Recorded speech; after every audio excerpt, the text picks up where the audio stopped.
नमस्कार सभी भाइयों को। मैं वीर राजपूत एक बार फिर आप लोग के बीच में एक ऐसी न्यूज़ को लेके आया हूँ जिसको आप लोग का जानना बहुत ज़रूरी है। दिल्ली न्यायालय ने एक फैसला सुनाया है, तो पहले तो मैं आपको वो फैसला दिखाऊंगा, फिर उसके बाद हम लोग उस पर बात करेंगे। तो एक बारी देखते हैं ये फैसला क्या था। ये फैसला दिल्ली न्यायालय का क्या टिप्पणी थी दिल्ली न्यायालय की, तो एक बारी देखिए इसे ज़रा।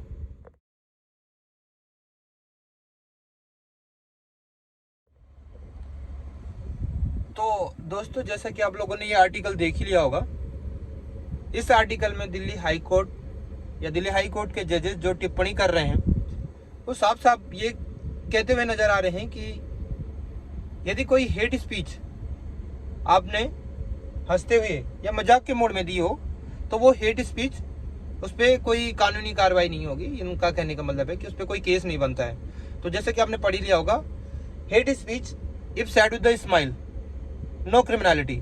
तो इसका साफ साफ मतलब वही है कि यदि आपने कोई हेट स्पीच मजाक के मूड में या हंसते हुए दी है तो आप पे कोई केस नहीं होगा।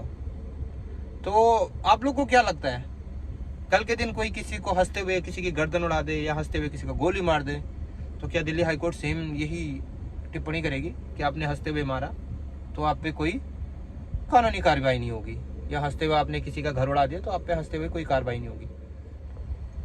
तो 26 तारीख को दिल्ली हाई कोर्ट द्वारा ये टिप्पणी की गई एक केस की सुनवाई के दौरान।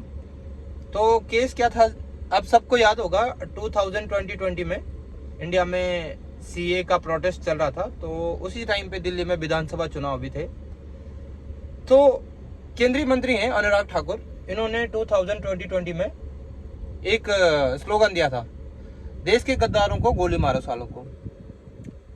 तो ये स्लोगन उस टाइम पे काफ़ी फेमस हुआ था और जितने भी बीजेपी सपोर्टर या जितने भी बीजेपी वाले हैं तो इन लोगों ने इसको बहुत मतलब एक उच्च लेवल पे इन लोगों ने इसको पूरे इंडिया में स्प्रेड किया था। तो मेरा मुद्दा ये नहीं है ये जो अनुराग ठाकुर ने बोला, मेरा मुद्दा दूसरा है। मेरा मुद्दा ये है कि दिल्ली हाई कोर्ट किस तरीके से एक टिप्पणी करती है कि यदि आप किसी को हंसते हुए मार देते हैं या हंसते हुए आप किसी की गर्दन काट देते हैं, किसी का घर उड़ा देते हैं हंसते हुए, तो आपको उस पर कोई कार्रवाई नहीं होगी। तो इसका मतलब यही था, ये जो फर्स्ट आपने आर्टिकल देखा इसका मतलब वही था।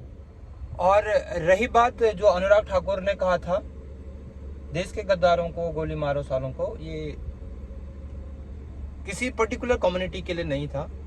जितना मैं राजनीति को समझता हूँ मेरे हिसाब से ये किसी पर्टिकुलर कम्युनिटी के लिए नहीं था। अगर आप भी समझदार लोग होंगे तो आप भी, हर समझदार व्यक्ति इसको एक इस तरीके से लेगा जो देश का गद्दार होगा उसके लिए बात की गई है। ठीक है, मैं अनुराग ठाकुर को जस्टिफाई नहीं कर रहा हूँ, ना मैं उसको डिफेंड कर रहा हूँ। यहाँ पे उसने जो बोला उस पर केस चल रहा है, तो अगर कोर्ट को लगेगा हाँ ये गलत है या सही है तो कोर्ट उसका फैसला करेगी। पर जिस तरीके से बोला गया था देश के गद्दारों को गोली मारो सालों को, ये उनको ही बुरा लगेगा जो सही में गद्दार होंगे। जिनको लगता हुआ वो गद्दार हैं तो उनको ही बुरा लगेगा। तो जो कॉमन पीपल है इंडिया के, उनको बुरा लगने की कोई बात नहीं थी इसमें।